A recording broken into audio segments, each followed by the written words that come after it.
Mark Kirshner. We are about a minute away from getting started.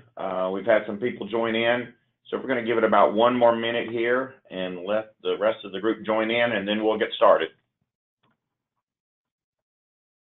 With the Piedmont Authority for Regional Transportation, along with Blair Chambers with North Carolina Department of Transportation and the Public Transportation Division. We are co-hosts for this webinar series. My connection with this webinar series is I'm the Training and Professional Development Co-Chair for the North Carolina Public Transportation Association, and involved with training for our members, as well as just very interested in transit and the connection between transportation and land use. So NCPTA partners with NCDOT to bring you this webinar series. If this is your first time joining us, we welcome you. If you did not sign in with your name and organization as you come in to GoToMeeting, please do so in the future. We use this blog to add you to an email list for future webinars, as well as we keep track of the attendance of these webinars, because the performance measure that is used is the number of people that participate. And thus far, I think Blair will agree that we've had great participation on these webinars. So we hope that they are adding value to you. And if you have any suggestions in the future for webinars, please reach out either to myself or Blair. Also, we will be using the chat function in GoToMeeting for two purposes.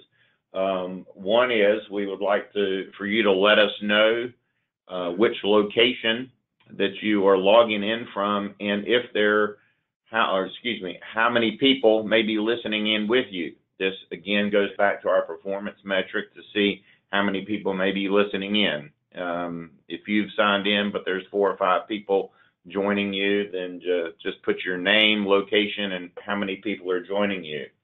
We will also be using the chat function to answer questions and have some Q&A. Because of the nature of the time constraints that our powerful speakers have today, we're going to be taking questions and answers after each of the presentations. So it's a little bit of change from what we've done before, but as I say, at the end of each presentation, we'll open it up to a Q&A. We will do our best to scan the chat box and get those questions out to the speakers. These sessions are recorded, so there will be a link that you will be provided with in a week or so that will allow you to go back and view, as well as the presentations are available when you do that. So with that, I'd like to sort of go ahead and get a little preliminary introduction to our speakers. I would ask them if they want to share anything in particular about themselves as they begin speaking. Please do that. But our 3 speakers today, our first is Pamela Weidman, and Pamela is the director of the City of Charlotte's Housing and Neighborhood Services Department. She's going to focus on how the City of Charlotte has been handling or has handled keeping affordable housing in new markets along the light rail in Charlotte. Then we have Dr. Elena Bartica, who is the assistant professor with the Department of Civil Construction and Environmental Engineering with North Carolina State University. She's going to discuss several studies that have been conducted around the country related to transit-induced gentrification and travel behavior of affordable and market-rate housing residents. And then we have Alan Steinbeck, who is the vice president of Pritchett and Steinbeck Group. Alan has been working with NCDOT and the Public Transportation Division and has done a document called NCDOT Strategies to Support Affordable Housing. So if nothing else makes a very clear tie between transportation and land use and housing, Alan is helping making that connection with all of our transportation folks. If you're wondering why public transportation folks are interested in affordable housing, I think the basic answer is this. We try to provide mobility services to everyone. And certainly there are certain populations and demographics that may be in more need of that public transportation service than others. And we want to be sure that we serve those markets.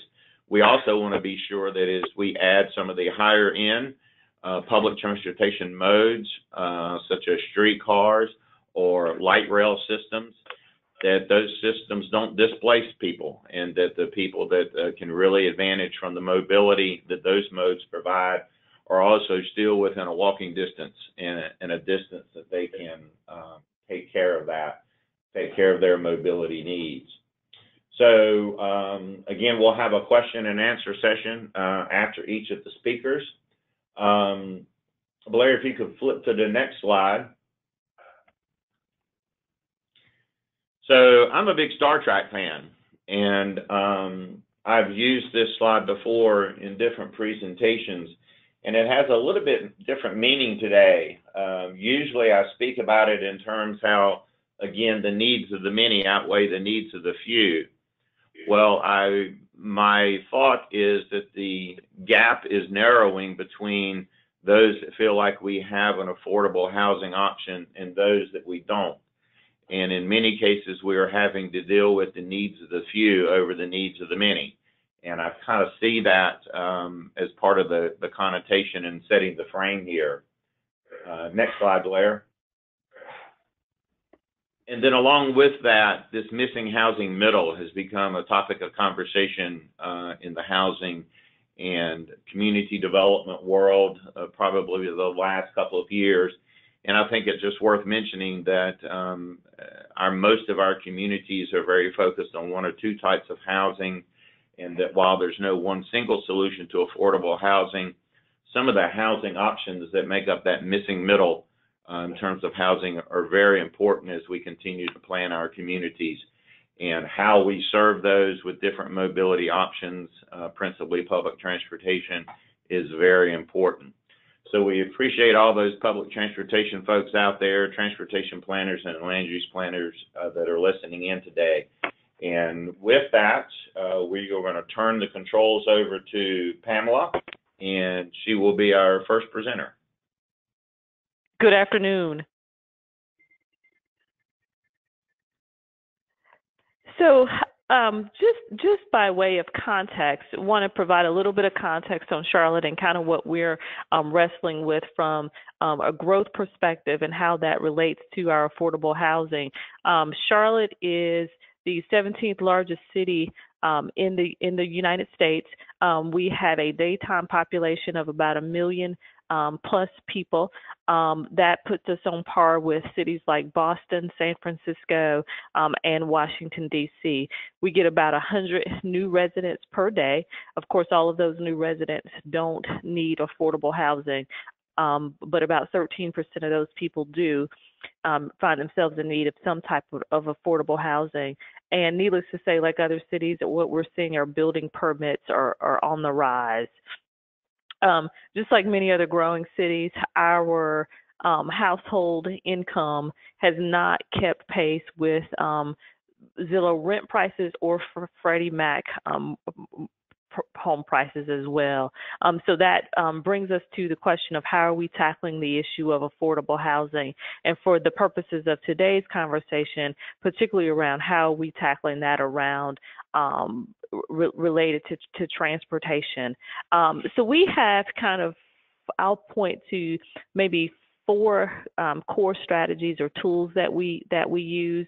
One is we just approved, City Council approved a new TOD ordinance, and within that ordinance we have a density bonus structure that will allow for additional developers, if they so choose, to take advantage to receive additional bonus square footage to do affordable housing. Again, that's brand new, and so there are not a lot of results on that to date. The other thing that way we're tackling that is to continue to use and leverage our local housing trust fund dollars with the low-income housing tax credit, and then we also have a new tool. It's called the Charlotte Housing Opportunity Fund. That is a fund, a private sector. They match $50 million of public dollars with private dollars that will help us to further subsidize, leverage, and provide subsidy for affordable housing. The other thing that we're doing is this notion of using city-owned land to further affordable housing in and along transit areas.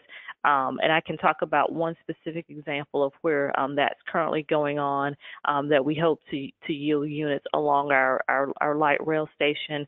And then we're preserving houses in neighborhoods as well that are ripe for gentrification and that are also in proximity to our transit areas. So let me talk about the Housing Trust Fund. I'll just spend a few minutes on that. Our Housing Trust Fund dates back to 2001. We have financed over 7,000 units out of that trust fund. I'll be honest and say not many of those are along the light rail, but the one that we're working on now and that we're really excited about, it is along the Blue Line. That's our first light rail that's doing very well here in Charlotte. We did a combination of a subsidy, a housing trust fund grant, coupled with what's going to be a 4% tax credit, and then we leased the land. We entered into a long-term lease of city-owned land, and the combination of all those tools are going to enable 100 units of affordable housing there for 30 years. So we're really excited about that. In addition to that one, we've also used the Housing Trust Fund to leverage. We're working on 204 units that are under construction now along the Blue Line extension. Those housing units will serve households earning 80% and below. And then we also, early on, we used a combination of Community Development Block Grant dollars and Housing Trust Fund to realize 42 units of affordable housing in a mill that is in an old mill. It was repurposed for affordable housing along the Blue Line extension. So those are three examples of kind of how we're using some existing tools along with city-owned land to realize housing along our light rail station. As I also said, we not only seek to build new, but we seek to preserve.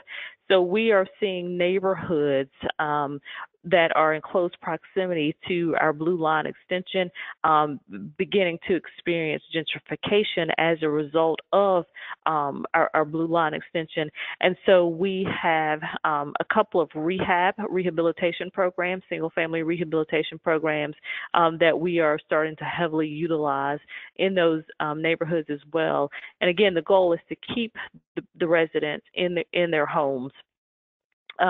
And not allow those to be lost to gentrification. You know, many people ask, have we gotten it perfectly right? Absolutely not.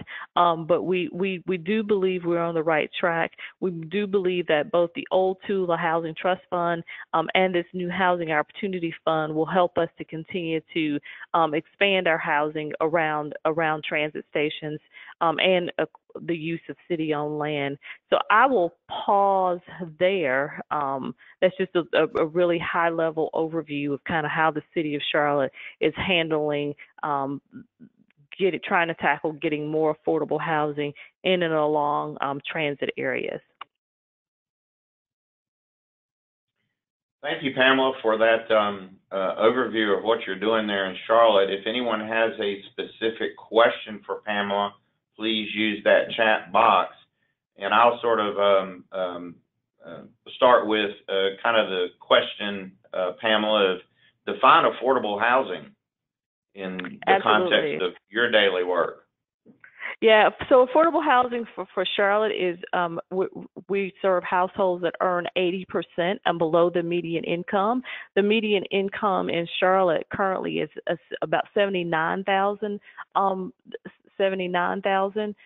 for a family of four. So we're serving folks who earn 80% of that. Talk a little bit more about the politics and why Charlotte feels the need to spend money to achieve an affordable housing target by buying land and homes. Yeah, so I always like to afford the value of affordable housing is we want Charlotte to be a city that everyone can call home. Um, we recognize that that an adequate supply of affordable housing um, is beneficial as we try to attract or continue to attract new companies to relocate in Charlotte. We also recognize that as a result of a study that was done by Professor Raj Chetty, many people may have read about this in the Atlantic. He's gotten lots of press. Is that Charlotte ranked 50 out of 50 in terms of large cities. There was a cohort. If you were born in poverty in the 80s, you were likely to die in poverty in Charlotte. And so we didn't like that, and when we put a group of business leaders together for about 18 months to study that, and really what people, community developers, I mean, we know that an adequate supply of affordable housing is really important to the growth and the health of the city. But what the business leaders learned is that is really important to family stability. It's important to achieving upward economic mobility across the board. Children can perform better in school if they have a stable housing environment. Adults can perform better on their job if they have a stable housing environment. And as a result of that work was birthed the $50 million of private sector investment to match our housing trust fund. So we believe, I guess, in Charlotte, in short, that an adequate supply of affordable housing is a benefit to our community. It helps us to continue to be an equitable community, and it also helps us to attract new businesses and maintain existing businesses in our city. I'm really glad that we're recording this webinar because I'm going to do a transcript, Pamela, of that and send it around to everyone. That's a fantastic view that Charlotte takes with affordable housing. We've had a question come in over the chat bar. How did the Public-Private Opportunities Fund get created? Again, so I talked about the Leading on Opportunity study, and I would encourage folks, if you're interested in learning more, you can just Google Leading on Opportunity and it'll come up. There's a very robust report out there that resulted from the 18 months that the various business leaders spent together. And one of the recommendations in that report was that first of all, that our housing trust fund bond be increased from $15 million every other year to $50 million per year. So our city council put a $50 million housing bond on the ballot, and voters overwhelmingly approved that. And the study also talked about the need for a housing opportunity fund, and so that was how that was birthed. The other thing I would add to that is, while we went from 15 million to 50 million, and that's great, we also know that the city would never be able to address this problem alone. I would like to tell people that building a supply of adequate affordable housing, or having a supply of adequate affordable housing, it's a community issue that's going to require community solutions. And so the Housing Opportunity Fund is an example of a community solution. Folks might also remember that in 2016 we had the unfortunate Keith Lamont Scott shooting here. As a result of that shooting, we heard from the public that they kind of wanted three things from City Council. They wanted good paying jobs, they wanted increased safety, trust, and accountability from our police, and they also wanted an adequate supply of affordable housing. So as a result of that, at that time, council increased the goal. They had a goal at that time of creating 5,000 affordable housing units in 5 years. As a result of that public outcry, we accelerated that goal to create those 5,000 units within 3 years, and we exceeded that goal. But we knew we met that goal.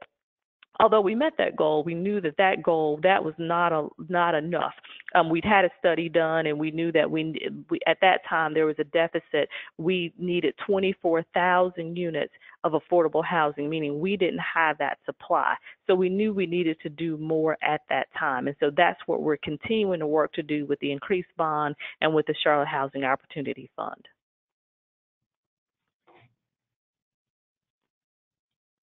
Great information, Pamela. Thank you so much for sharing and being part of the webinar today. We don't have any other questions in the queue. I mentioned this was a powerful panel today, as I understand you have some commitments elsewhere. But thank you for joining us, and if you can hang in there, listen in. If not, again, thank you for joining us. Thank you for having me, and I am going to try to hang in here just a little bit longer. Okay. I'll turn things over now to Elena, and we'll let Blair. In case you were wondering, Pamela was just talking. She didn't have any pictures with that, and that's fine. But now we're switching over, and we've got some pictures from our next presenter. And as soon as that gets all set up, you can take it from there. Okay. I hope everyone can see my screen. Very excited to participate in this webinar, and thank you, Pamela. It was great to hear all the efforts Charlotte is putting into the affordable housing topic. So my name is Eleni. I'm an assistant professor at NC State in civil engineering, and I have done work on transit-induced gentrification. And I have done some newer work related to affordable housing, which I will present today. So mainly today I'm going to talk about the travel behavior of residents in affordable housing units close to transit compared to market rate residents. And I will explain why this is relevant to here. But I'm not going to talk about my research in transit-induced gentrification because I don't think we have enough time to cover everything. Maybe in another webinar, I'll be happy to do that. So why it is important to have equitable transit-oriented development? Well, I think more or less everyone can understand that, but because of transit-oriented development, what the type of development we've been seeing the last 30 years going around the transit stations, we are increasing the risk of gentrification, and we have evidence of gentrification in, especially in the large urban areas like San Francisco, Denver, and Portland. My study of gentrification focused on Denver. I developed methodology to estimate the socioeconomic impact of transit investments, and I applied it in the neighborhoods around the Denver light rail station, and I did find evidence of changes mainly in income in that area, and of course property values. But I should say here that even though I will not get into this topic today, we are continuing to work on this topic. I have a new project actually with NCDOT related to the socioeconomic impacts of transit projects that has to do with the state of North Carolina, not only looking what has happened, but what could happen given the plans for transit. And something that the research has not identified really yet is displacement. We haven't been able to measure displacement because of the data required to measure displacement, which is we need data on the people who were there before the project took place, and this is kind of hard data to find. But I should say we have identified some sources, and I am working on this project with a faculty from UNC Charlotte, Dr. Jean-Claude Thiel, faculty from geography, and we will be doing some work trying to quantify displacement from urban rail stations and TOD. So moving along, so with equitable transit-oriented development, the idea is we do want to mitigate the socioeconomic externalities of transit, by intentionally co-locating affordable housing and transit stops. Now we heard from Charlotte their ETOD policies. We have seen inclusionary zoning requirements taking place in areas, for example, like San Francisco and Los Angeles, where it is required for every new development, 30% of the units to be affordable. TOD funds and housing trust funds like the one Charlotte has now. And one thing that I learned when I attended a conference on a related conference was that if there is a gentrification study for a specific area, then priority can be given to those who experience involuntary displacement when it comes to distributing affordable housing units. So several areas have been doing gentrification studies so that they can prioritize who gets into affordable housing. So the challenges, I am not so well aware of the challenges. I should say I'm not doing research in policy, but I study travel behavior and I study impacts. I measure the impacts of different projects. But from what I've been reading and discussing with policymakers, there are a lot of challenges why it is difficult to finance affordable housing. And there's actually few developers that are knowledgeable to go through the process of financing affordable housing. And there's limited federal support. And I think that there's still a lack of understanding of the implications of having affordable housing close to transit on travel behavior, but also on transit ridership, which is very important. And this is one of the reasons why I was passionate in doing this research, is that I think that this is actually, to my knowledge, the first study that compares travel behavior of residents of affordable housing units close to transit. And I think that the transit agencies may still don't understand very well how beneficial it could be for them to work with the cities and in general to work towards bringing affordable housing close to transit. But at the same time, I think that we, as transportation planners and urban planners, we treat affordable housing as the end of our problems, that it's going to solve everything. But also through this research, I want to highlight that we still have a lot of work to do, and I will explain why. So what is my motivation? TOD has been associated with higher transit ridership.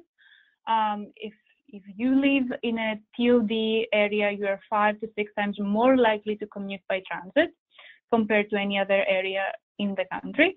And on average, and this is just an example of one study by Cervero, who is famous professor, has done a lot of these studies. On average, 18% of TOD residents commute by transit. Of course, it depends on the area. But this 18%, I think it's still pretty low, right? So you're building apartments right on a station, and only 18% of the residents are going to actually use transit. What we've seen is that reality, people and developers may treat transit like another amenity, like your apartment has a pool, has a gym, and a transit stop. So, number one, it is reasonable to hypothesize that if you put affordable housing residents close to transit, they will use transit more. Sure, it is true, and the research shows that, that I will talk about today. However, there's some extra things we need to figure out. Why? Just by putting somewhere close to the station, it doesn't mean that that station is going to serve them well. It may not be close to where they work. It may not be close to where they used to live, and that they may not like that because it disconnects them from their initial neighborhood. So because of the very low supply of affordable housing, if someone is selected for a unit, they will probably take it regardless of where it is, and if it doesn't serve them well, they will still probably take it. So that's a problem when it comes to travel behavior. Why? Because they may have a lower probability of actually using transit, because transit may just not take them where they want to go. And second, another issue with that is, who are the affordable housing residents? What is their socio-economic profile, and how that affects travel behavior? So to respond to this, to validate this hypothesis and to understand how these two things play into the travel behavior of affordable housing residents, I designed a survey with one of my colleagues in Denver, who I met because I was studying gentrification in Denver. So I convinced them that it is important to do a household survey and find out the differences between mode choice and frequency of transit use, as well as the socioeconomic differences of residents of affordable housing compared to market rate residents close to transit. And I convinced them, so we did the survey in 2017, and this presentation is about the results of this survey. So this is how the light rail system looks today in Denver. There's several lines. It's a pretty big system, and this is a very, very short summary of their efforts with respect to affordable housing. And I don't want to stay in this for a long time, but they have been working on affordable housing or placing affordable housing close to transit since around 2012. Since then, the Colorado Housing Finance Authority has financed around 56 projects with around 4,000 affordable housing units close to transit since 2012. They have a TOD fund, and they also have a City and County of Denver fund that has gone through several transitions, and I think the latest change was in 2018 when they committed $30 million per year to create and preserve affordable housing. So because they have been working towards building affordable housing close to transit for a long time, we did have enough of affordable housing properties and mixed income housing properties to survey. So what are we comparing here? We are doing comparisons at two levels, even though I will be focusing mainly on one. So we are comparing low income, mixed income, and market rate properties. So in the mixed income properties, obviously we have income restricted units and market rate units. But the main comparisons I'm going to be focusing on are low income units and market rate units. So a low income unit can be located in a low income or in a mixed income property. That is the difference. But we are comparing behavior mainly, and I'm going to be discussing the results mainly on how people who live in low-income units behave differently compared to people who live in market rate units. So we only surveyed properties within 10-minute walk of an RTD light rail station. And so we had 6 low-income properties, 9 mixed income, and 6 market rate. And this is relevant only if you're familiar with the Denver area, but we got approximately 300 responses, and we only had a 13% response rate. And this is the map with red. We have the market rate apartments, with yellow the mixed income, and with blue the low income. And in the center, right here is the Denver Central Business District. So mainly the properties we surveyed are pretty much close to the downtown Denver. So I'm going to jump into the results. I know we don't have a ton of time. So the first question is how are the residents different and how that may affect travel behavior. So we asked them questions about their employment status, and one of the biggest differences between the residents of affordable housing and the market rate residents is their employment status. We had 61% of respondents in low-income units being unemployed or retired, 39% being employed, compared to 3% of respondents being unemployed or retired in market rate units. So the majority of residents of respondents from market rate units, 95% of them were employed.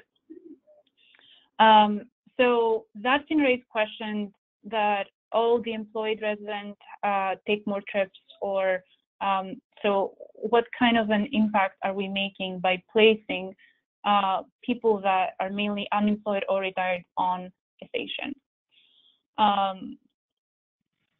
living close to a station. So the next question was age, of course, related with the previous question, but we had 23% of the respondents being between 25 and 44 years old in low-income units compared to 83%. So the majority of respondents in market rate units were between 25 and 44 years old. So the distributions are different. We do have more people being over 45 in the low-income units. And of course, vehicle ownership very different. Imagine, again, these are properties in downtown Denver, almost within a 10-minute walk of a light rail station. And of course, the stations, there's bus connections and everything. So the transit system is at a pretty good shape in Denver. We have big differences in vehicle ownership. Low-income units, 53% of them have no vehicle in the household compared to 9% of market rate units. So again, the majority of individuals in market rate units are going to have a vehicle, even though they pay a very high price to be right around a downtown transit station. And now we ask them how they travel. So we ask them, what is the mode you typically use for traveling the most distance in the past 30 days?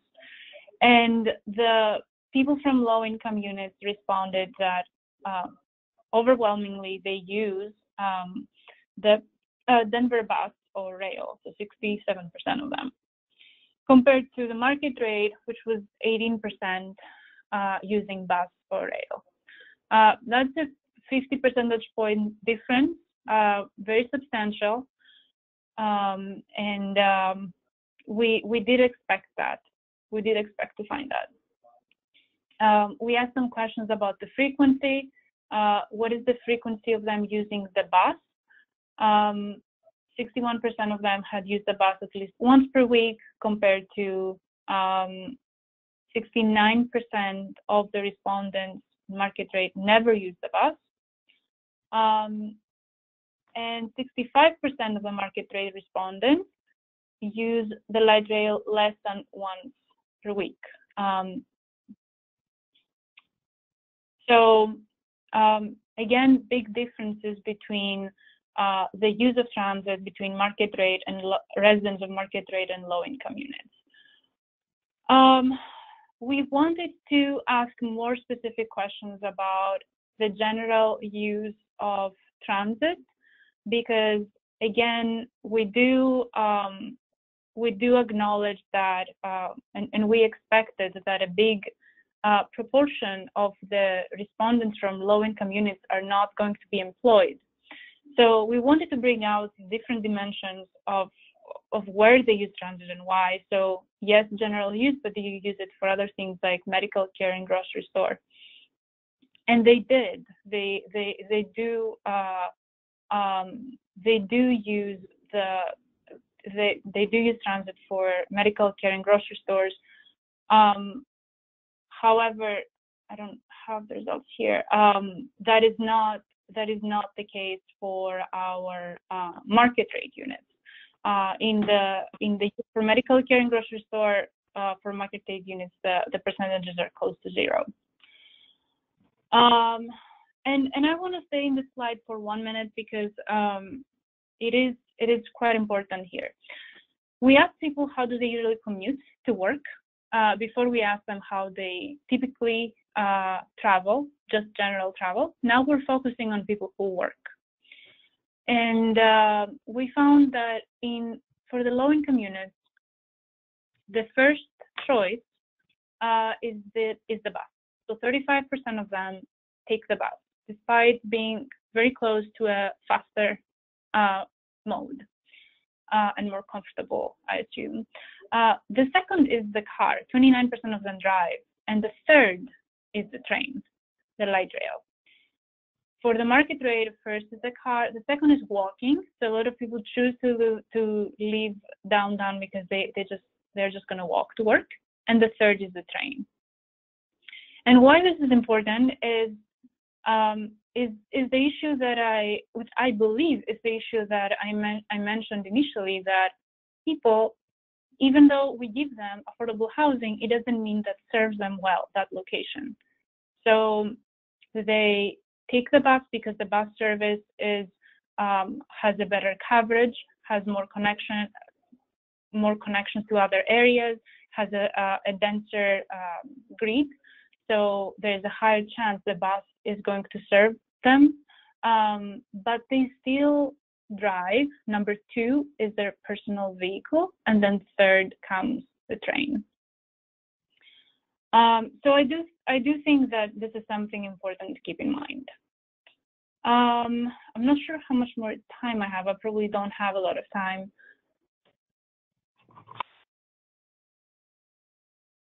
So I can jump into the conclusions, and I'm happy to discuss some of the other slides maybe later. So, and I can share the slides. You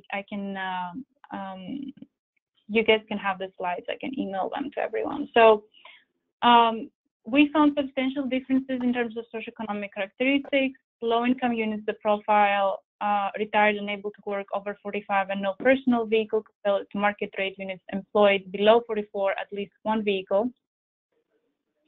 Although unable to work though or retired, they use transit much more frequently in general and for accessing healthcare and grocery stores. With respect to the primary mode of transportation, again, 67% of respondents, they will use the bus or the rail compared to only 18% of market rate housing respondents. And the majority of station area affordable housing respondents actually use the bus service to access employment or other destinations. Now, again, we're looking at the impact. We can say something about the impacts on ridership only at the local level. We cannot talk about regional level impacts on ridership because we did not study that. But looking locally at the station, we can say that it does make sense for transit agencies for their ridership and potentially revenue to build affordable housing close to stations. However, we have to do a little bit more work and increase obviously the supply to be able to have potentially a selection process and give people options of where they can live. So that's all, and I'm very happy to take questions.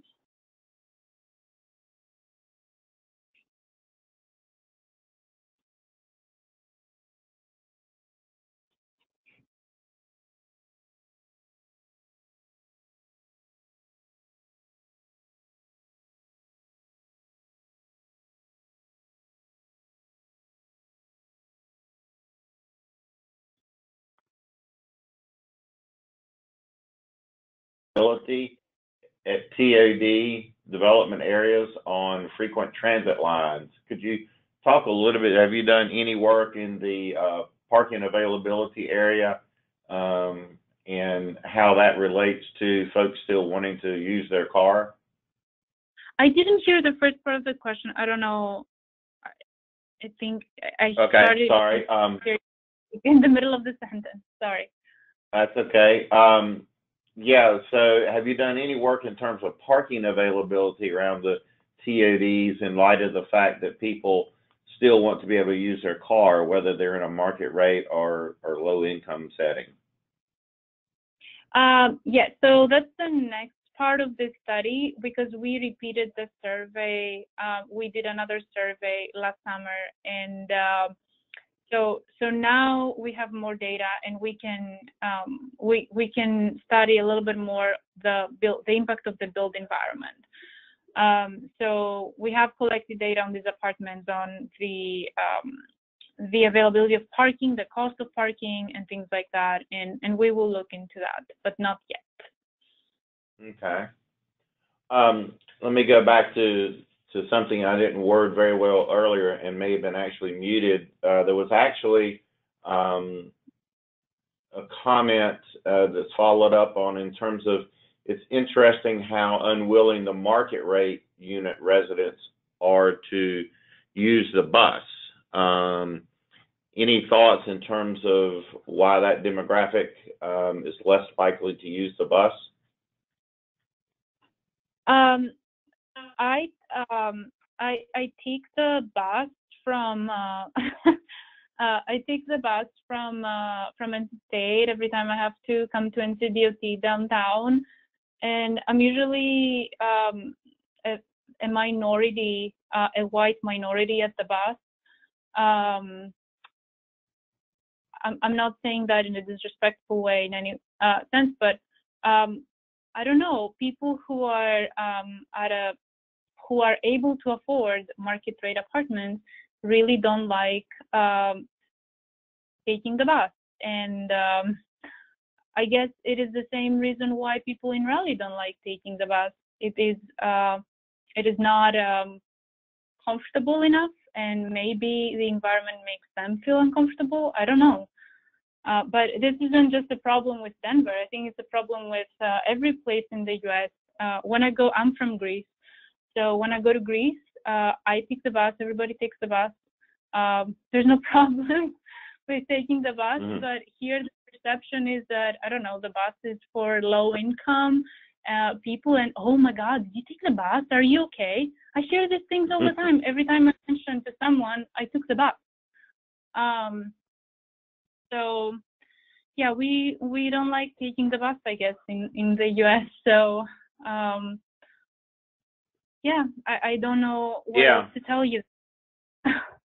I think you in the South we often use the excuse that it's treated as a social service and not a public service. But you're right. I think that stigma does apply across the country. Another question kind of related to that, does any of your further work look at why people aren't using public transit at all? So even though you have some market rate and low income residents around these TODs, there's still a significant portion that are using their car. So in any thought about why they don't even use the train? Sure. So I think we all like the idea of transit, and this is the same maybe with the people who choose to pay the high price to live close to transit. We like the idea of being able to use transit, like the idea of having a gym in our apartments, but that doesn't mean we're going to go to the gym. But we like to think that we will, and then we don't end up using it because it's not as convenient as leaving anytime we want, taking our car and going anywhere we want. It takes some effort to coordinate your activities and plan ahead, and then when it comes to it, we don't do it. So yeah. I actually when I talk about gentrification, and we call it transit-induced gentrification. It's not fair to just call it transit because it's the developers and it's the TOD concept and that create that environment for gentrification. So it is the developers that see that opportunity, and transit is a great new amenity, and it's just yeah, it's an amenity. It doesn't mean that it's a mobility option for the people who live there. Yeah, thank you for And making I'm sorry, that. I'm supposed to sound very unbiased as being a professor. I cannot have maybe I cannot give these responses, but I feel very passionate about my research, so it's hard to keep my personal feelings outside of my work sometimes. Well, I think all of us on the line share that feeling with you without a doubt. And I thank you making that distinction because when you first said transit induced gentrification, my skin crawled. But I think what we miss is the real value and amenity that transit brings, and that is why some of the properties escalate in value and therefore begin to displace people. So there's still, I think, a real disconnect between the value that transit can bring and how that value can benefit the community as a whole. So there was one final thought. Someone asked the question, does frequency of service influence usage? And I'll just say that from a lot of the work that we do here at PART, I think the answer is definitely yes. We've had a great advantage of being able to reduce service, but then bring some service back. And every time we reduce service, ridership dips. Every time we provide some additional frequency, ridership increases. So it kind of goes back to why some people don't use it. If it's not convenient, then people don't ride. The other thought that I would just share is that in terms of why some people still use the car is transit doesn't go everywhere. So it is very much not only where am I getting on the transit, but where can I go? And transit just doesn't go everywhere, and certainly not as many places as roads and cars can take. Exactly. Connectivity is a big problem. Even if we build the perfect light rail system, if we don't build the connections to support the first last miles and so on, it will not do well. So we have to be thinking the bigger picture and thinking about multiple modes, and I think North Carolina is doing better towards that path. So I'm excited to be here and see the progress. I just got back from Japan a week ago, and seeing Japan and seeing a country with such population density having zero traffic, being in Tokyo, seeing zero traffic was unbelievable. Why? Because they have amazing public transportation, and of course the high-speed rail system that is crazy. There's a train every 5 minutes, this type of crazy frequency. But it was eye-opening to see that the Triangle region has more traffic than Japan. So I'm not going to bore you with that, but yes, thank you for giving me the opportunity. Yeah, not boring at all.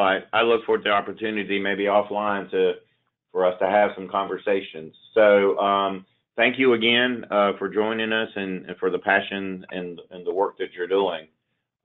Blair, while time to switch over to Alan, and as we mentioned earlier, we're doing a little bit different. We're having a Q&A after each presenter. So we are right on time and right on track here. And with that, I'll turn it over to Alan Steinbeck.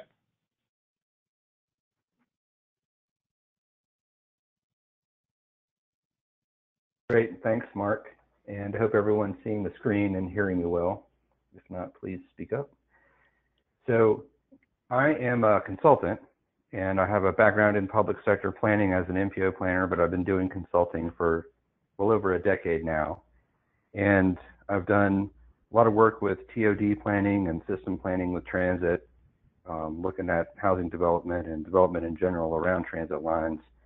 and in recent years have done a lot of work in housing planning, neighborhood planning, doing a little bit of grassroots work in community and economic development, working with neighborhoods that are experiencing affordable housing issues, and most recently working with NCDOT on this work that we're going to talk about as part of this presentation, which looked at affordable housing and transit and what NCDOT's role was in creating and preserving affordable housing along with its partners.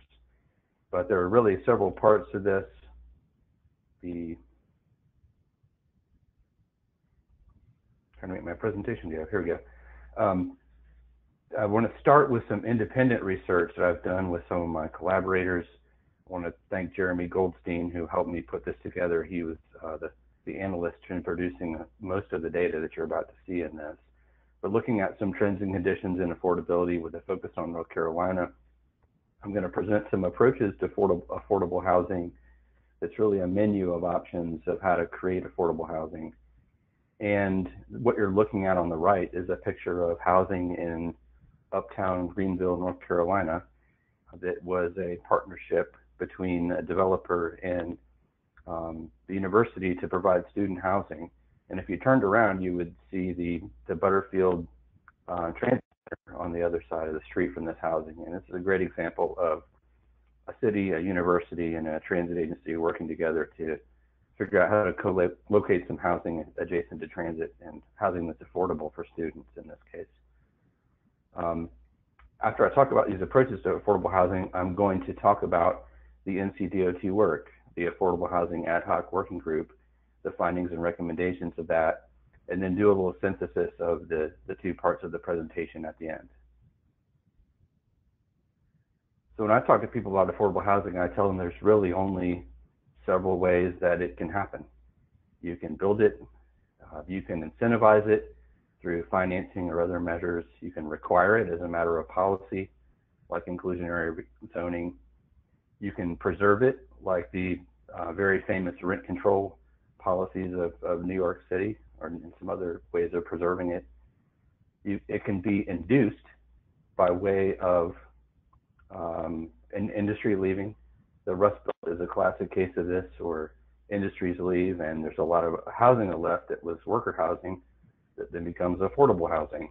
And in our own state here in North Carolina, a lot of the mill neighborhoods, the industrial neighborhoods have become the affordable housing stock of many of our communities around the state.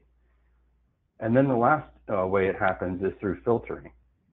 And most affordable housing is provided through this filtering process, whereby the example I just gave of industrial worker housing kind of becoming affordable housing in the sense that the market value of it is lowered by the demand being lowered for it, and it becomes affordable, and people of lower income inhabit neighborhoods that people who had a higher income bracket had before them. And so that's happened through many phases of our history, and I'm going to go over that in just a little bit. When it comes to affordable housing and access to transit, there's a lot of things that we can do as transportation industry people. You can build more transit. If you want more people who are in affordable housing to get access to transit, you can go out and find them by extending your transit lines. And we all know, those of you who are in the transit business know the ins and outs of doing that. It can be very challenging. You can double down on incentives and requirements for affordable housing, like Pam was talking about in some of the examples in Charlotte of having incentives for density bonuses if you provide affordable housing in your projects. But in any case, preservation of neighborhood affordability is required. And what we find is in areas where premium transit is being developed, there is an effect on the housing market and housing prices start to go up. And even in the information you're going to see in just a minute, we find that housing adjacent to transit, whether premium or not, has also gone up in price. And so whether transit is causing these dynamics or not, it's incumbent upon the transit industry and the folks who are working around planning it to be cognizant of these dynamics and try to do something about it as we prioritize our investments and as we create policies for how our communities grow. And the last point I want to make on this slide is normative processes don't work out without additional resolve. So this filtering process of housing being sort of handed down into the hands of the lower income communities actually goes in reverse when you have certain types of transit investment, and it starts getting handed back up to people who have more economic needs, which is the exact process that we see in some of the urban areas in particular, with large transit investment driving up prices. And it was really the inspiration for NCDOT to start working on this issue from a policy point of view, to see what that it could do as an agency to help with that situation. There's lots of good news in this topic, and that is that transit-supported development and affordable housing, if you have the resolve to do it, there's a good chance that you can plan it in advance and help ensure that it happens. Density around transit is a normative thing, and so density and affordability often go hand in hand. So it's okay to build dense developments, and it's easier to make affordable housing happen sometimes. There are lots of examples of policies and incentives, which you've heard some of today, and lots of opportunities for public-private partnerships as well in development. And there's this increasing view that growth management and economic development are tied to transit access and access to economic opportunity. And the story of transit is one of access to economic opportunity, access to goods and services, and its role in our quality of life.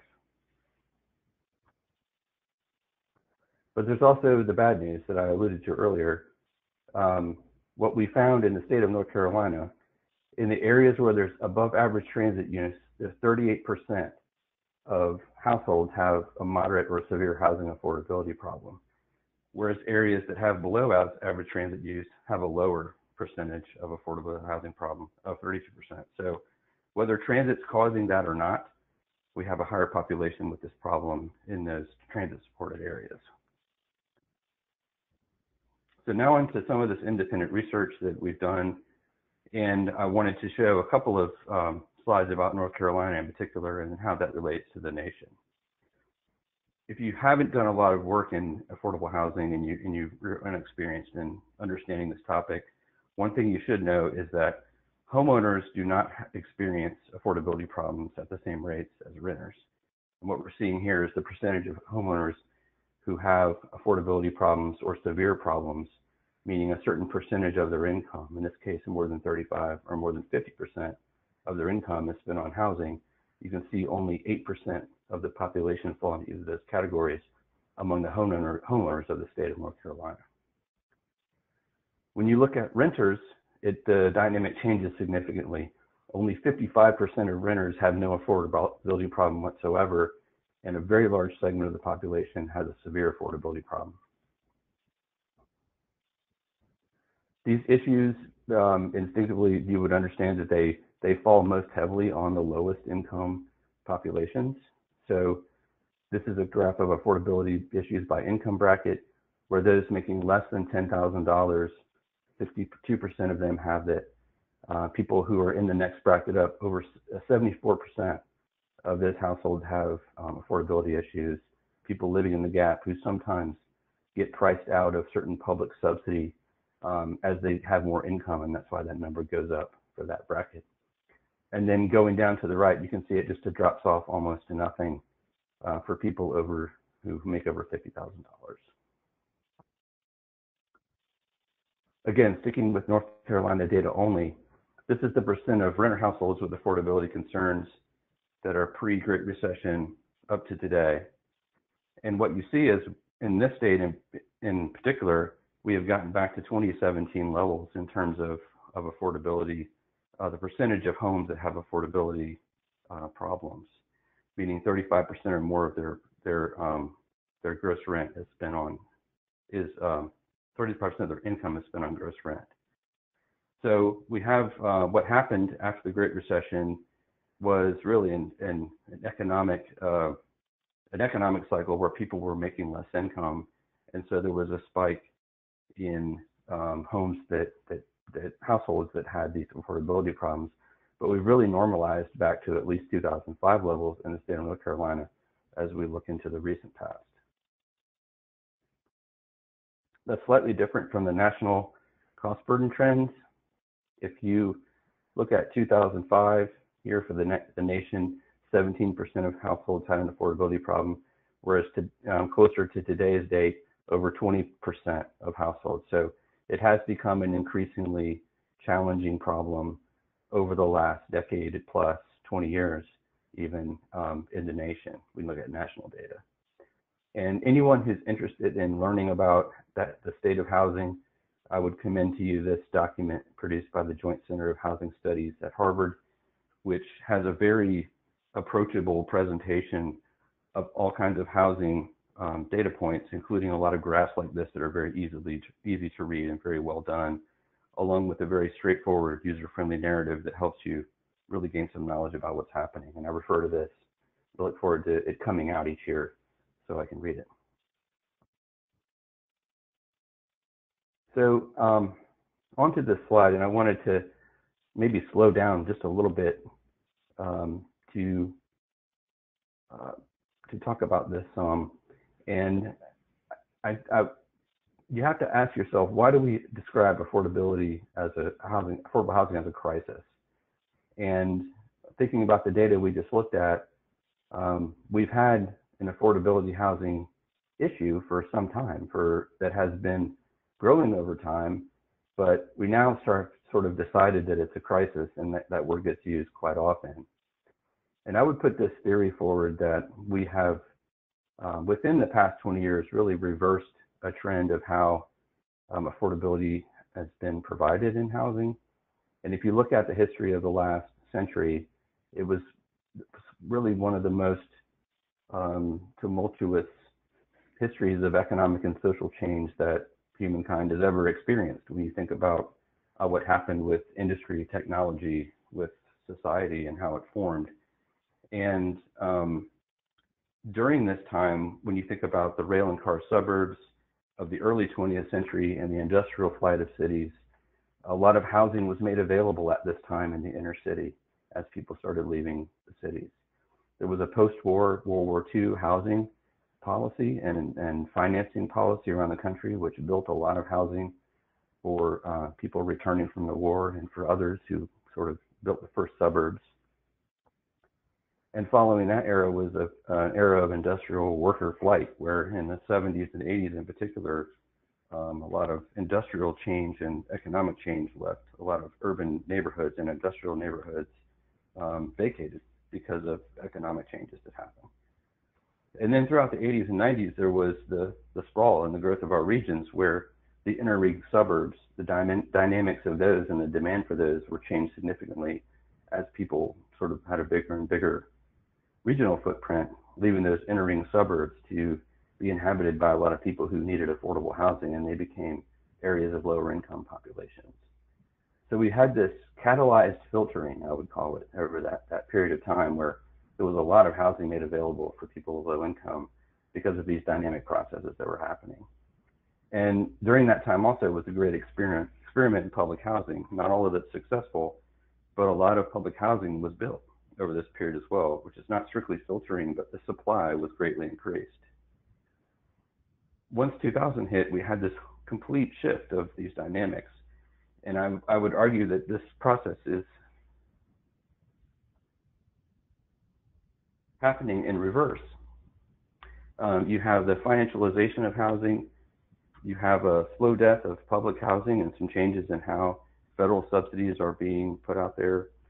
There's a crescendo of building obsolescence coming straight at us in terms of anything that's been built in the last 70 years or so. We've used up the capacity of our interstates in many of our regions, and it's driving growth back into our urban areas because of that congestion. The cost of construction of housing has gone up considerably and gone up faster than the cost of other things. Our aging housing is not filterable, in that a lot of the housing that's been built over the past 20 or 30 years is very large, suburban in nature, and not very easily accessed through transit and other urban services. We've lost housing with low rents because of the value of housing. A lot of people have sold houses back into the market as ownership that have formerly rental housing. Demographics have changed as the baby boomers became empty nesters and started moving back into urban centers. And now we're seeing millennials start to take up households in urban centers in neighborhoods that are affordable and sort of driving up costs in those places. And then in general, it's an urban renaissance of people moving back into urban areas. All this stuff basically creates the reverse of what we had in the 20th century of a lot of that filtering process is working in reverse, and people are starting to recognize this. And in particular, people in neighborhoods just have an instinctive sense that their affordable housing is at risk. So that's my theory, like a full description of this beyond the scope of this presentation for sure, but be happy to discuss with anyone who wants to talk about history and its effect on where we are with this.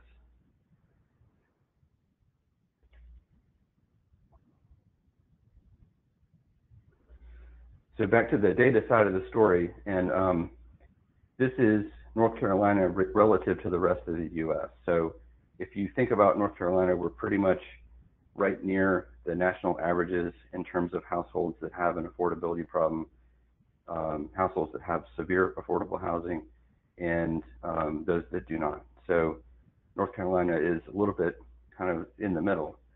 We might think that some of our areas are fast growing, very expensive, but when you go to places, in certain places in the Northeast and in the West in particular, there are a lot more places with very high affordability problems. Looking at our state, the point of this slide is to let you know that all housing markets are very different. They're all regional, and regions operate very differently, and even neighborhoods within regions can operate very, very differently. So it's really important to understand your housing market when you start to get into housing policy and other things. And we looked at the top largest 200 U.S. markets. So these are the cities that within the market areas, not the cities, that fall within this top 200 markets around the country that are here within North Carolina. And you can see a very large difference between the price change within the last 5 years as a percentage, and a little bit over to the right, the rent change within the last 5 years within those same markets. Comparing those two things within the same market can be very different, and comparing those across regions can also be very different.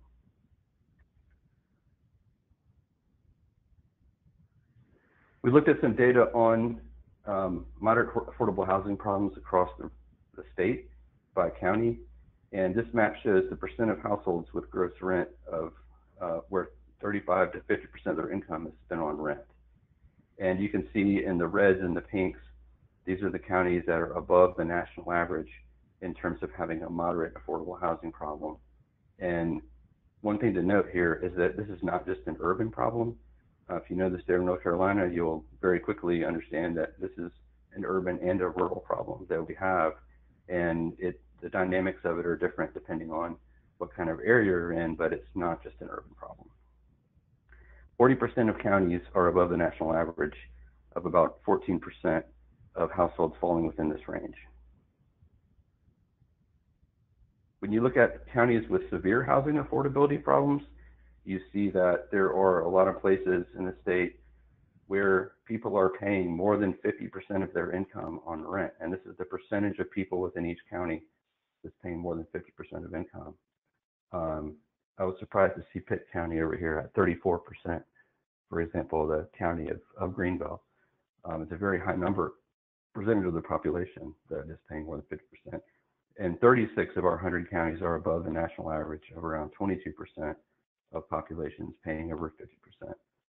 Keep in mind this is renters, and the renter population, which as acknowledged earlier in the presentation, have higher affordability problems than owners. But even if you just think about that and keep that in perspective, these are some still pretty high numbers in terms of the percentage of people that have these issues in our state.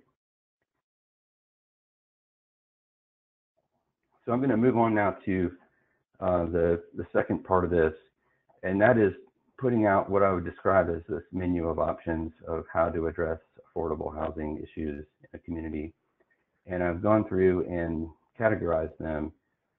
As I was listening to Pam describe what was going on in Charlotte, she mentioned about a dozen or so of the things on this list. And I would suggest that this list is fairly comprehensive in terms of the possibilities that exist within the strategies that are out there. And I've underlined the ones on here that I think are particularly relevant to transit agencies and what they may be thinking about and considering as they're working on this topic. So the first set is supply and demand, which on the demand side on the left, reducing the number of buyers and or renters in an area. There are a lot of neighborhoods that throw up roadblocks to new neighborhood investment. The worst thing we want is to spend a bunch of money building transit and then not have people accept new housing in their community. So transit agencies have a role of helping to work with neighborhoods to keep those roadblocks from coming up as they build new housing. On the supply side on the right, increasing and maintaining the number of housing units and or affordable housing units.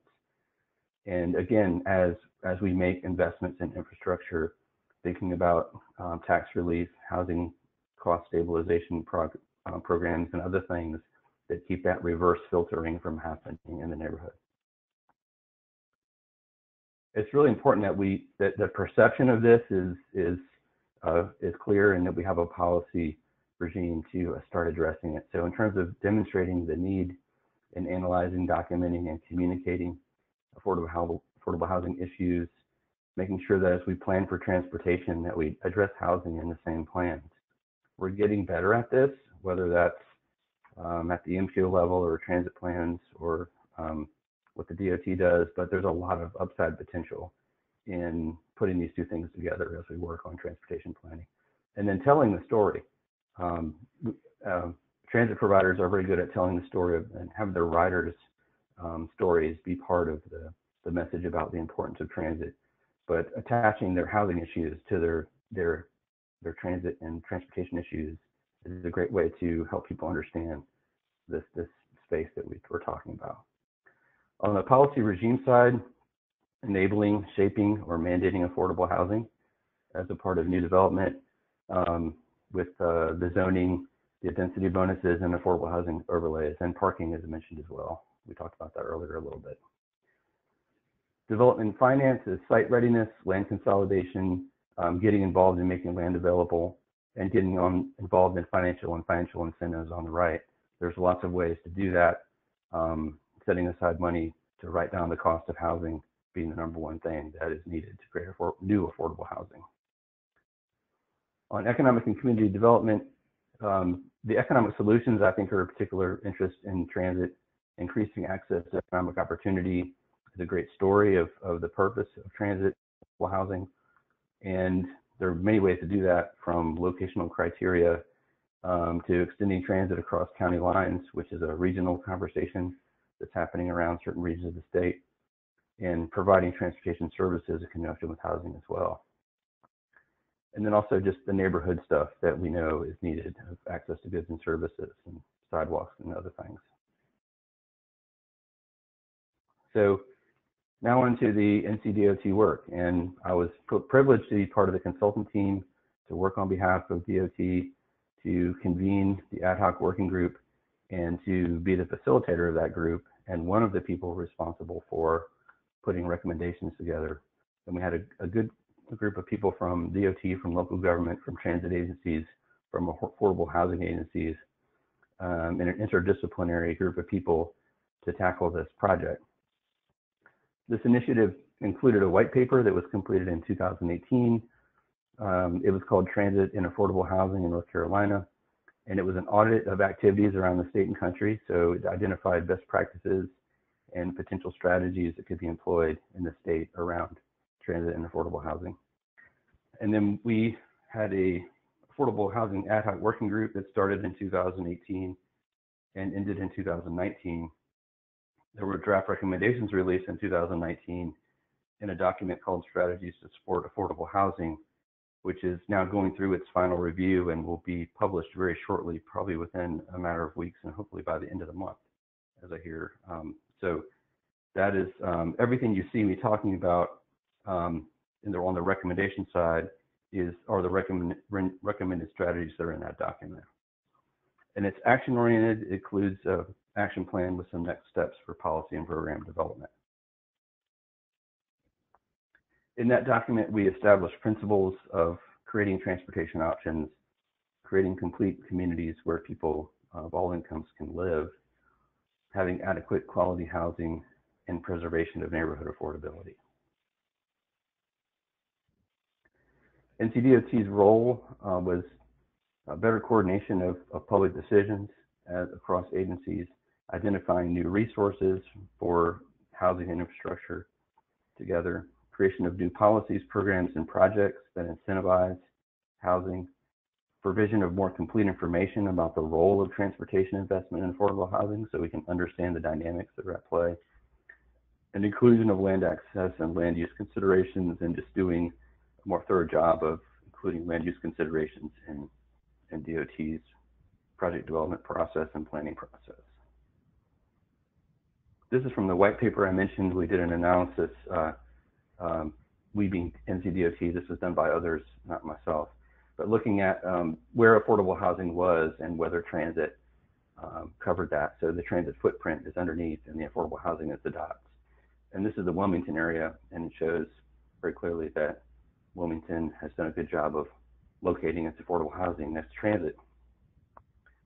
This is Winston-Salem. This shows you some of the communities around have affordable housing that don't have access to Winston-Salem's transit system. I don't think the part lines are on here. We'd see some of that blue going away if that had been included in the analysis. But you can see it differs from place to place around the state. Overall, we found the state had very good coverage in terms of local transit systems and the affordable housing that was nearby. In the ad hoc working group, we did a little bit of research that showed the rents around transit, and I think this is the data finding that I'm hoping you all can latch onto and remember in all of this. We looked at median rent and transit access. We looked at rent changes in transit access, and what you see in the green are counties that do not have fixed route transit systems. The blue are counties that have fixed route transit systems, but those particular places don't have immediate access to transit service. And the red are places that have immediate access to transit service in those counties. And so we differentiated between those three types of places. We wanted to see what happened with the rent changes in those various types of places. So in areas where there were no fixed routes, which are largely the rural areas of the county, rent went up by 14.6%. In areas where there was fixed route transit, in general, it went up a little higher at 15.4%. But in those areas that are adjacent to the transit, near transit, it went up 16.3%, which is a lot faster than places that didn't have fixed route transit, and a lot faster than the places within those counties that that transit existed that were not adjacent to the transit at 13.7%. So what we're seeing is rents going up faster in areas that are transit supported than other areas of the state. And we need to do a lot more work to better understand why this dynamic is happening and what to do about it. So the last part here is the recommended strategies. We had this categorized. First category was directed and prioritized transportation funding. We discussed setting aside CMAQ money to help with some of the site development improvements around affordable housing projects, and try to link that money to that, whether it's transit, bike, or intersection improvements. We proposed the North Carolina Complete Communities Initiative, which would tie land use and transportation planning and hopefully have some money set aside for planning initiatives that can be conducted by various transportation agencies to figure out what to do in local areas with respect to land use and transportation.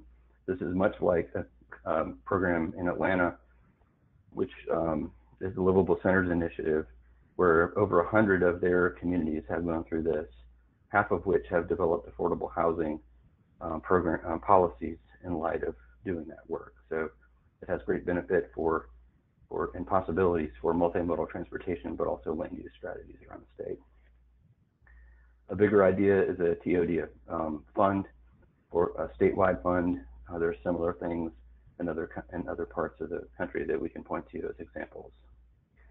Addressing affordable housing and long-range transportation planning is another one that could be fortified beyond the existing practices that exist now. And then housing performance criteria tied to transit capital funding, making sure that as we spend money on transit, that we're not adversely affecting populations that are existing in affordable housing. Second one is state, regional, and local planning, looking at affordable housing in NEPA and other corridor studies, seeing what the implication of localized investment is on the dynamic of affordable housing. Coordinated transit and extending transit across jurisdictional boundaries, which is a regional issue, but also an issue of statewide concern, and figuring out how the state can get involved in making sure that that's done throughout our state. Transportation access considerations and local housing plans. So as those housing plans are done, to ensure that housing is going to be located where transit goes and not in other places of the county. Third is TOD guidance, with statewide guidance being recommended, and also model TOD policies that can be used at the local level. There are lots of examples of states who've done this, and with great effect, and so we've recommended considering doing this. Affordable housing finance initiatives, working hand in hand with LIHTC and other programs that are finance oriented, and the state can either support, put money alongside that, or otherwise be involved in how that money is prioritized. And the last bit is public-private partnerships and multi-sector approaches. We discussed surplus right-of-way, public land, and its ability to be made available for affordable housing, as well as opportunity zone funds and other types of public-private partnerships that might emerge. And then finally, I wanted to show you that of those topics I showed earlier, I went and looked at the policies that have been recommended in the NCDOT document that's about to be published. And we're really covering several areas, the demonstrating need, making sure that people understand why we need to do this stuff. There's some policy inclusion in those recommended strategies, that we have some things for site readiness and making land available. And we also have a lot of financial incentives and incentives for development that have possibilities for direct or indirect NCDOT involvement in making some of this stuff happen. And lastly, that coordinated regional transit, which the Public Transportation Division in particular is focused in on this. And there are many ways we can do coordinated transit planning around the state that I'd be excited to see us advance some of those ideas as partners in all of this. So that concludes my presentation, and thank you for listening in. Thank you very much, Alan, for all the work that you've done. It's very exciting to see NCDOT engaged in housing. I know Deputy Secretary Howard has housing as a particular interest. So I think one of the goals of these webinars is to empower our transit planners and our transit agency staffs with information. Knowledge is power, and the more that we understand all of these connections that transportation can play to the land use arena, helps us be able to tell our narrative.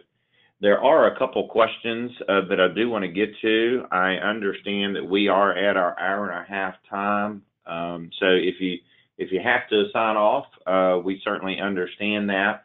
I'm going to go through these questions, though, because we will continue to record. And if you have a chance to come back later, once you get the link, then you can pick up on these answers and the conversation that we're having. Alan, there was a little bit of commentary in the chat box about how university counties were popping up on some of the maps that you were showing in terms of rent issues. And some of the commentary was it's the high number of students using savings or other income to pay for housing.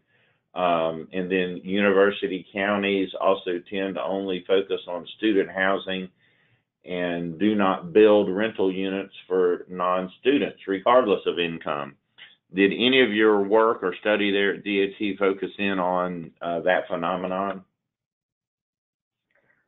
We did not drill down that. Those dynamics that you describe are certainly at play. We did not drill down that far into those issues and to understand them better than at that conceptual level. We did not focus on R&D in the project. It was very much a policy formation committee. But I have seen, our Greenville example that we had in the beginning is a good one of someone deciding that they needed to address those concerns of students and the preponderance of student housing in communities that oftentimes is focused on rather than focusing on the housing of others. I would say in particular, a lot of times, unfortunately, lower income populations in university communities are somewhat invisible or not to say disregarded, but they struggle because university towns can be expensive to live in, especially some of the smaller ones where the housing costs get sort of skewed because of the student demand in a way that somehow the marketplace doesn't deliver on enough housing supply to keep prices down. So those dynamics are there, but I don't have any answers as to why or where those are the most predominant in our state. Yeah.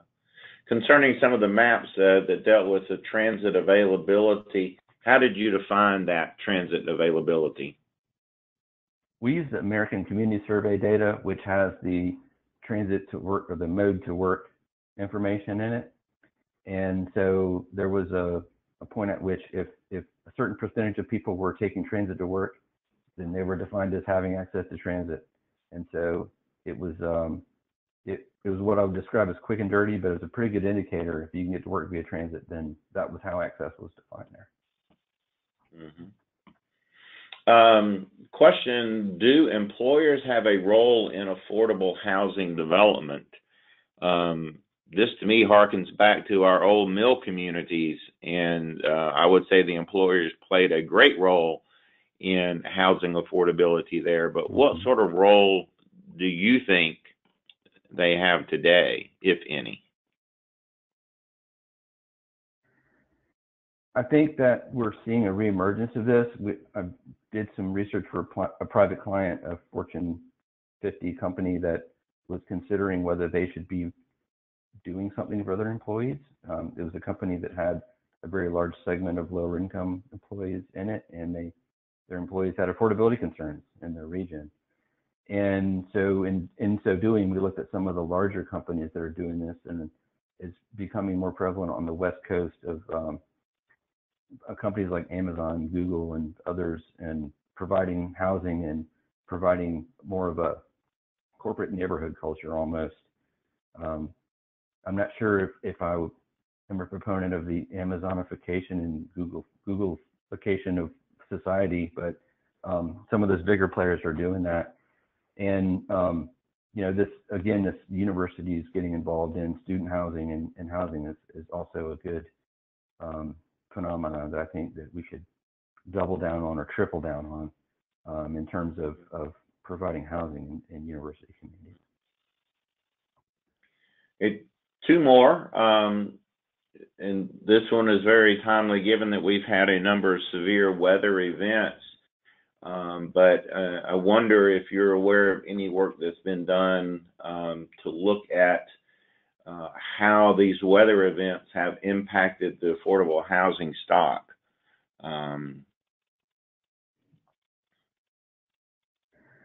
Well, I know they certainly do. And one of the issues is there's a lot of affordable housing, especially of the non-public variety, that is irreplaceable. And when it gets destroyed by a storm, a very devastating storm, there's a big challenge in having it come back. I know that's an issue for Eastern North Carolina. I'm sitting here today in the panhandle of Florida in the wake of Hurricane Michael, and the devastation in and around Panama City, for example, has been pretty significant, and a lot of the housing there is just not replaceable. So it's very disruptive to local economies, and it's very disruptive to low-income people in those places, and a lot of times they can't come back. We call the Katrina days of people moving to Baton Rouge in Texas, et cetera. So we need to find a way to make our communities resilient and we need some policies in place that can help build back housing in those areas, and using federal and other types of funds to do that is probably the strategy.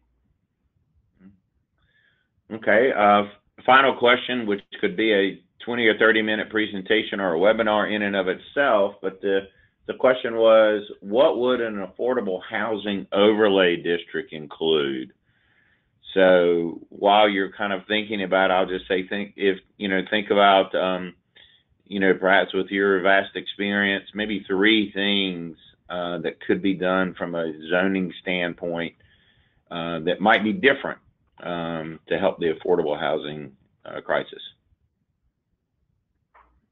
Well, in overlays, it's instrument. Anytime you want to do something that's not by right under the underlying zoning, then you throw it in an overlay ordinance, either as a restriction or an incentive.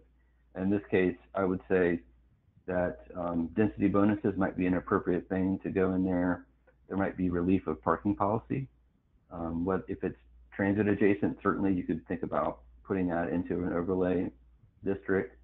And then also potentially things about approval process and other types of support on the administrative side and getting things done. You might also have them qualify for certain types of financing programs as a matter of overlay policy if they meet certain conditions in providing affordable housing. Okay, well, that clears our queue in the chat box for questions. Alan, again, thank you very much for joining us, and to our other 2 presenters who I think have gone off to do their good work, we thank them again. Our next webinar is coming up in November, and we don't have a set date for that yet, but please keep your eyes open for notification about that. Right now, the topic that we're thinking about is freight.